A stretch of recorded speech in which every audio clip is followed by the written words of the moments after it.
മഹാലക്ഷ്മി സീരിയലിൻ്റെ ഏറ്റവും പുതിയ പ്രൊമോ റിവ്യൂയിലേക്ക് എല്ലാ കൂട്ടുകാർക്കും സ്വാഗതം. മഹാലക്ഷ്മിയും കണ്ണനും വിഷപ്പായസം കുടിച്ചു എന്നുള്ള സന്തോഷത്തിലാണ് മുത്തശ്ശിയും കരുണയും പ്രതാപനും ദുർഗയും ഉണ്ണിയൊക്കെ. അപ്പം മുത്തശ്ശിയോട് പ്രതാപൻ പറയുന്നുണ്ട്, എന്തായാലും അവൾ വീഴുന്നതിന് മുമ്പിട്ടുള്ള സന്തോഷമാണ് ഈ കാണിക്കുന്നതെല്ലാം. ഇതുവരെയുള്ള മോഹിനിയമ്മയുടെ പിറന്നാൾ അങ്ങനെ ആഘോഷിച്ചിട്ടേ ഇല്ല. അപ്പോഴാണ് മഹാലക്ഷ്മിക്ക് എങ്കേമായിട്ട് ആഘോഷിക്കുന്നു.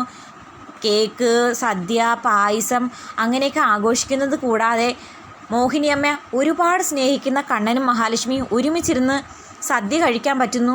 അതൊക്കെ കണ്ടിട്ട് സത്യം പറഞ്ഞാൽ അസൂയയും കുശുമ്പും തലയ്ക്ക് പിടിച്ച് മുത്തശ്ശിക്കും പ്രതാപനും കരുണയ്ക്കൊന്നും ഒട്ടും ഇഷ്ടപ്പെടുന്നില്ല. അവൾ വീഴാൻ പോകുന്നു, അതിനു മുമ്പിട്ടുള്ള സന്തോഷമല്ലേ, സന്തോഷിച്ചോട്ടെ. ആ സമയം കരുണ മുത്തശ്ശിയോട് ഒരു പരാതി രൂപത്തിൽ പറയുന്നുണ്ട്, അങ്ങേര് കഷ്ടിച്ച് ഒരു ഗ്ലാസ് പായസം അല്ലേ കുടിച്ചത്. മഹാലക്ഷ്മി ആണെങ്കിൽ ഒരു കപ്പ് നിറയെ പായസം കുടിച്ചു, കണ്ണനാണെങ്കിൽ ഒരു ഗ്ലാസ്സിലെ പായസം കുടിച്ചിട്ടുള്ളൂ. അപ്പോൾ ആ വിഷം ശരീരത്തിൽ പിടിക്കുമോ, അയാൾക്ക് യാതൊരു ആപത്തും സംഭവിക്കാതിരിക്കുമോ എന്നുള്ള പേടി. അപ്പം മുത്തശ്ശി പറയുന്നുണ്ട്, മോള് പേടിക്കണ്ട, ആ ഒരു ഗ്ലാസ് പായസം തന്നെ ധാരാളം. വൈദ്യര് പറഞ്ഞത് മോക്ക് ഓർമ്മയില്ലേ, ഒരു ശകലം വിഷം ഉള്ളിൽ ചെന്നാൽ മതി, അത് 2-3 ദിവസത്തിനുള്ളിൽ ഫലം കാണിച്ചിരിക്കും. മോളുടെ കുഞ്ഞ് ജനിക്കുന്നതിന് മുമ്പിട്ട് തന്നെ കണ്ണനും മഹാലക്ഷ്മി എന്ന് പറയുന്ന ബാധ്യതകൾ ഇല്ലാതാവും. പിന്നെ കമലേശ്വരം തറവാടും ഈ വീടും എല്ലാ സ്വത്തുക്കളും മോക്ക് മാത്രമുള്ളതാ എന്നൊക്കെ പറയുമ്പോൾ കരുണ വീണ്ടും എന്തൊക്കെയോ കിനാവ് കാണുന്നുണ്ട്. മാത്രമല്ല, അന്തസ്സായി കെട്ടിച്ചു വിട്ട ഒരുത്തി ഇപ്പം മറ്റൊരുത്തനോടൊപ്പം ഒളിച്ചോടി പോയല്ലോ, അതുകൊണ്ട് അവക്കും ഒരു സ്വത്തും കൊടുക്കാൻ പോകുന്നില്ല. അപ്പോൾ ഈ കാണുന്ന സ്വത്തുക്കളെല്ലാം ഉണ്ണിമോൻ അവകാശപ്പെട്ടതാ. അതും കൂടി കേട്ടിട്ട് കരുണ ചിരിക്കുന്നുണ്ട്. അവനും അവളും ആ വീട്ടിൻ്റെ പടി ചവിട്ടിയേക്കരുത് എന്നാ അമ്മ പറഞ്ഞിരിക്കുന്നത്. കണ്ണനും മഹാലക്ഷ്മിയും മരിച്ചതിന് ശേഷവും ആ വീടിൻ്റെ പരിസരത്തേക്ക് രണ്ടിനെ അടുപ്പിക്കരുത്. അത് ശ്രദ്ധിക്കേണ്ട ചുമതല മോക്ക് തന്നെയാ. അതൊക്കെ ഞാൻ നോക്കിക്കോളാം മുത്തശ്ശി. അതേസമയം മേഘനാഥൻ ഒരിക്കലും മഞ്ജുവിനെ വെറുതെ വിടില്ല. മഞ്ജു എന്നും തന്നോടൊപ്പം തന്നെ കാണണം, എങ്കിൽ മാത്രമേ കമലേശ്വരം തറവാട്ടിൽ കണ്ണൻ്റെ സ്വത്തുക്കളിൽ തനിക്കൊരു അവകാശം കിട്ടുകയുള്ളൂ.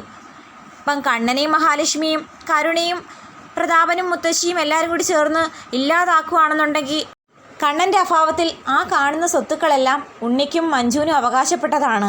അപ്പോൾ അതിൽ നിന്ന് തനിക്ക് ആഗ്രഹിച്ച ഷെയർ കിട്ടണമെങ്കിൽ മഞ്ജു കൂടെ ഉണ്ടെങ്കിൽ മാത്രമേ സാധിക്കുകയുള്ളൂ.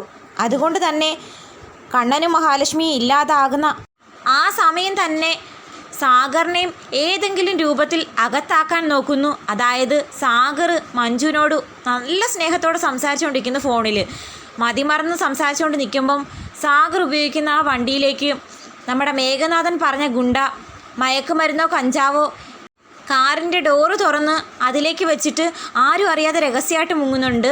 പോലീസിനെ കൊണ്ട് പിടിപ്പിക്കുക എന്നത് തന്നെ ഉദ്ദേശം. അങ്ങനെ സാഗറിനെ പുറം ലോകം കാണിക്കാതെ ജയിലിലാക്കാനാണ് മേഘനാഥൻ്റെ ഉദ്ദേശം. പണ്ടൊരിക്കൽ മാർക്കോയോട് മേഘൻ കാണിച്ചത് ഇതേ ക്രൂരത തന്നെയാണ്. അന്ന് കണ്ണനും മഹാലക്ഷ്മി ഇടപെട്ടാണ് മാർക്കോയെ രക്ഷപ്പെടുത്തിയത്. സാഗറിനെ അതുപോലെ ചതിയിലൂടെ അകത്താക്കാൻ നോക്കുന്നു. എന്തായാലും മാർക്കോയെയും അനന്തുവിനെയും മേഘനാഥൻ വക വെക്കുന്നതേയില്ല. എത്രയൊക്കെ തിരിച്ചടി കിട്ടി, ഒടുക്കം തൻ്റെ ഭാര്യ പോലും മറ്റൊരുത്തനോടൊപ്പം ഒളിച്ചോടിപ്പോയി. എന്നിട്ടൊന്നും നമ്മുടെ മേഘനാഥൻ പഠിക്കുന്നേയില്ല. സാഗറിനെ മേഘൻ വലയിലാക്കിയാലും ആ വല വിരിച്ചവൻ മേഘനാണെന്നുള്ള കാര്യം മാർക്കോയ്ക്ക് അറിയാം. അപ്പം മേഘന് ഉടനെ അടുത്ത പണി കിട്ടാറായി എന്നത് തന്നെയാണ് അർത്ഥം. കാത്തിരിക്കാം. സാഗറിനെ പോലീസ് അറസ്റ്റ് ചെയ്താൽ മഞ്ജു ഒറ്റയ്ക്കാവും. മഞ്ജു ഇനി എന്തെങ്കിലും അവിവേകം കാണിക്കുമോ എന്നുള്ള അങ്കലാപ്പിൽ കണ്ണനും മഹാലക്ഷ്മിയും കമലേശ്വരം വീട്ടിലേക്ക് അവളെ ക്ഷണിക്കുമോ എന്ന് കാത്തിരിക്കാം. അങ്ങനെ ക്ഷണിച്ചു കഴിഞ്ഞാലും ഉറപ്പായിട്ട് നമ്മുടെ മഞ്ജു അങ്ങോട്ടേക്ക് വരില്ല. അത് മുമ്പേ മഞ്ജു എടുത്ത തീരുമാനമാണ്. ഇനി ഒരിക്കലും തൻ്റെ ജീവിതം നല്ലതായാലും ചീത്തയായാലും കണ്ണേട്ടനെയും മഹാലക്ഷ്മിയേട്ടനെയും ബുദ്ധിമുട്ടിക്കാനായിട്ട് കമലേശ്വരം വീട്ടിലേക്ക് വരത്തില്ല എന്നത്.